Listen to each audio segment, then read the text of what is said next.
ಮಾನ್ಯ ಮುಖ್ಯಮಂತ್ರಿ ಉಪಮುಖ್ಯಮಂತ್ರಿಗಳನ್ನ ನಾವು ಭೇಟಿ ಮಾಡಲು ಬಂದಿದ್ದ ಉದ್ದೇಶ ಮುಖ್ಯವಾಗಿ 3 ಉದ್ದೇಶ ಕಾರಣ. ಮೊದಲನೇದಾಗಿ ನಮ್ಮ ಜಾತಿ ಗಣತೆಯನ್ನು ಈಗಾಗಲೇ 10 ವರ್ಷಗಳ ಹಿಂದೆ ಆ ಒಂದು ವರದಿ ಬಂದಿದೆಯೋ ಆ ವರದಿ ಸರಿಯಾಗಿಲ್ಲ, ಅದು ಅವೈಜ್ಞಾನಿಕವಾಗಿದೆ.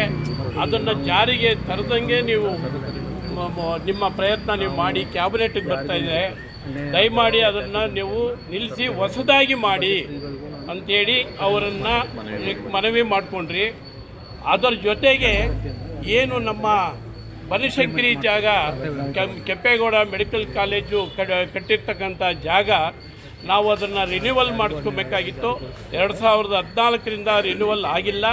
ಇವತ್ತು ರಿನ್ಯೂವಲ್ ಮಾಡಿಸ್ಕೊಳ್ಬೇಕಾದ್ರೆ ಅದಕ್ಕೆ ನಾವು ಹಣ ಕಟ್ಟೋದಕ್ಕೆ ನಾವು ತಯಾರಾಗಿದ್ದೀರಿ. ದಯಮಾಡಿ ಆ ಒಂದು ಬಡ್ಡಿ ಏನು ಇಂಟ್ರೆಸ್ಟು ಅಂತ ಮಾಡಿದಾರೋ ಅದನ್ನು ವೇವ್ ಅಪ್ ಮಾಡಿಸ್ಕೊಡಿ ಅಂಥೇಳಿ ಅದು ಒಂದು 2ನೇ ಕಾರಣ. ಮೂರನೇದು ಏನು ನಮ್ಮ ಸಜ್ಜೆಪಾಳ್ಯ ಜಮೀನು 44 ಎಕರೆ 33 ಗುಂಟೆ ಯಾವುದೋ ಕಾರಣದಿಂದ ಸರಿಯಾದ ರೀತಿಯಲ್ಲಿ ಕಾನೂನು ಹೋರಾಟ ಮಾಡದೆ ಮತ್ತು ನಮ್ಮ ಸಂಘದ ನಿರ್ದೇಶಕರುಗಳು ನಾವೆಲ್ಲರೂ ಕೂಡ ತಿಳುವಳಿಕೆ ಕಡಿಮೆ ಇದ್ದಿದ್ದರಿಂದ ಆ ಒಂದು ಜಮೀನನ್ನು ಬೇರೆಯವರು ಆಕ್ರಮಿಸ್ಕೊಂಡಿದ್ದಾರೆ. ಆ ಜಮೀನು ಬಂದು ಆ ಒಂದು ಕೃಷ್ಣಪ್ಪ ರಂಗಮ್ಮ ಟ್ರಸ್ಟ್ದು, ಅದಲ್ಲದೆ ಬೇರೆ ಯಾರ್ದು ಅಲ್ಲ.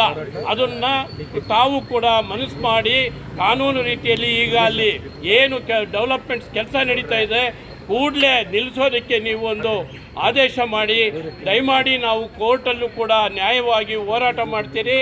ಇಲ್ಲಿ ಕೂಡ ನಿಮ್ಮ ಸರ್ಕಾರದ ಲೆವೆಲಲ್ಲಿ ಅದನ್ನು ಏನು ನಮಗೆ ಸಹಾಯ ಮಾಡಿ ನಮ್ಮ ಸಂಘಕ್ಕೆ ಆ ಜಮೀನನ್ನು ಉಳಿಸ್ಕೊಡೋಕ್ಕೆ ಸಾಧ್ಯ ಆಗ್ತದೋ ಮಾಡಿಸ್ಕೊಡ್ಬೇಕು ಅಂತೇಳಿ ನಾವು ನಮ್ಮ ಮಾನ್ಯ ಉಪಮುಖ್ಯಮಂತ್ರಿಗಳನ್ನ ನಾವು ಮನವಿ ಮಾಡ್ಕೊಂಡಿದ್ದೇವೆ ಅಂತ ಹೇಳಿ ನಾವು ಈಗ ಅದಕ್ಕೆ ನಾನೆಲ್ಲದನ್ನು ಪರಿಶೀಲಿಸಿ ತೀರ್ಮಾನ ತಗೊಂತೀರಿ ಅಂತೇಳಿ ಹೇಳಿದ್ದಾರೆ. ಮುಖ್ಯಮಂತ್ರಿಗಳು ಹೇಳಿದ್ದಾರೆ ನೆಕ್ಸ್ಟ್ ಕ್ಯಾಬಿನೆಟ್ ಅಲ್ಲಿ ಜಾತಿ ಗಣತಿ ವರದಿ ಮಂಡಿಸ್ತೀವಿ ಅಂತ ಹೇಳಿ. ತಮ್ಮ ಸ್ಟ್ಯಾಂಡ್ ಏನು ಸರ್ ಈ ಸಂಘದ್ದು? ಅದು ಏನಾದರೂ ಮಂಡಿಸ್ಬಿಟ್ರೆ ಅವರು ನಾವು ನಮ್ಮ ಜನಾಂಗ ನಾವು ಸುಮ್ಮನೆ ಕೂತ್ಕೊಳಕ್ಕಾಗಲ್ಲ. ನಾವು ಉಗ್ರ ಹೋರಾಟ ಮಾಡ್ತೀರಿ. ಹಿಂದಿನ ಒಂದು ವರ್ಷಗಳನ್ನು ನೋಡಿದಾಗ ಒಕ್ಕಲಿಗರ ಜನಾಂಗ ಏನಾದರೂ ಮನಸ್ಸು ಮಾಡಿದರೆ ಈ ರಾಜ್ಯದ ಒಂದು ಸರ್ಕಾರವನ್ನು ಕೂಡ ನಾವು ಉರುಳಿಸೋವಂಥ ಶಕ್ತಿ ಉಳ್ಳವರು ನಾವು ರೈತಾಪಿಗಳು. ನಮ್ಮ ಜನಾಂಗ ಅತಿ ಹೆಚ್ಚಿಗೆ ಜನಾಂಗ ಇದೆ.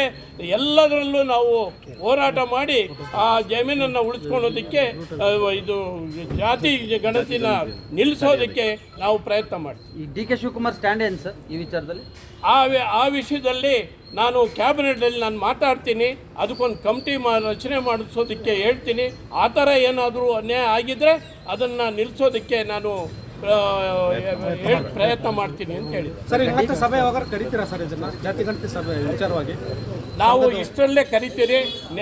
ಇವತ್ತು ಕರೆದಿದ್ದಂಥ ಸಭೆನ ಮುಂದೂಡಲು ಇಷ್ಟೇ ಕಾರಣ. ಸಂಕ್ರಾಂತಿ ಹಬ್ಬ ಮಧ್ಯದಲ್ಲಿದ್ದರಿಂದ ನಮ್ಮ ಜನಾಂಗದ ಏನು ಶಾಸಕರುಗಳು ಮಂತ್ರಿಗಳು ಇವತ್ತಿನ ಸಭೆಗೆ ಹಾಜರಾಗೋಕ್ಕೆ ಸ್ವಾಮೀಜಿಯವರು ಕೂಡ ಹಾಜರಾಗೋಕ್ಕೆ ಸ್ವಲ್ಪ ತೊಂದರೆಗಳಿದ್ದರಿಂದ ಮುಂದಿನ ದಿನಗಳಲ್ಲಿ ನಾವು ಇಷ್ಟರಲ್ಲೇ ಇನ್ನೊಂದು ಸಭೆಯನ್ನು ಕರಿತೀವಿ. ಸರ್, ಈಗ ಡಿ.ಕೆ. ಶಿವಕುಮಾರ್ ಅವರು ಮುಖ್ಯಮಂತ್ರಿ ಆಗಬೇಕು ಅನ್ನುವಂಥ ಪ್ರಯತ್ನದಲ್ಲಿದ್ದಾರೆ. ಆದರೆ ಕೆ.ಎನ್. ರಾಜಣ್ಣವರು ಒಂದು ಸ್ಟೇಟ್ಮೆಂಟ್ ಕೊಟ್ಟಿದ್ದಾರೆ. ಡಿ.ಕೆ. ಶಿವಕುಮಾರ್ ಇನ್ನು 2.5 ವರ್ಷಕ್ಕೆ ಯಾಕೆ ಪ್ರಯತ್ನ ಮಾಡ್ತಾರೆ, 28ರವರೆಗೂ ಕಾಯ್ಲಿ, ಅವ್ರ ನೇತೃತ್ವದಲ್ಲೇ ಚುನಾವಣೆಗೆ ಹೋಗಲಿ ಅಂತ. ರಾಜಣ್ಣನವರು ಅವರು ವೈಯಕ್ತಿಕ ಅವರು ಹೇಳ್ಕೊಂಡಿದ್ದಾರೆ.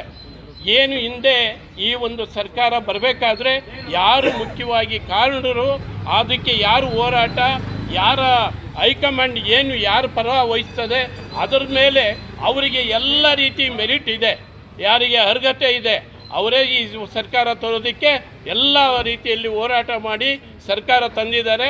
ಅದರಿಂದ ಅವರಿಗೆ ಇವು ಆಗಲೇಬೇಕು ಮುಖ್ಯಮಂತ್ರಿ ಅಂಥೇಳಿ ನಾವೆಲ್ಲ ಒಕ್ಕಲಿಗರ ಜನಾಂಗ ಎಲ್ಲವೂ ಕೂಡ ನಾವು ಒತ್ತಾಯಿತಾರೆ.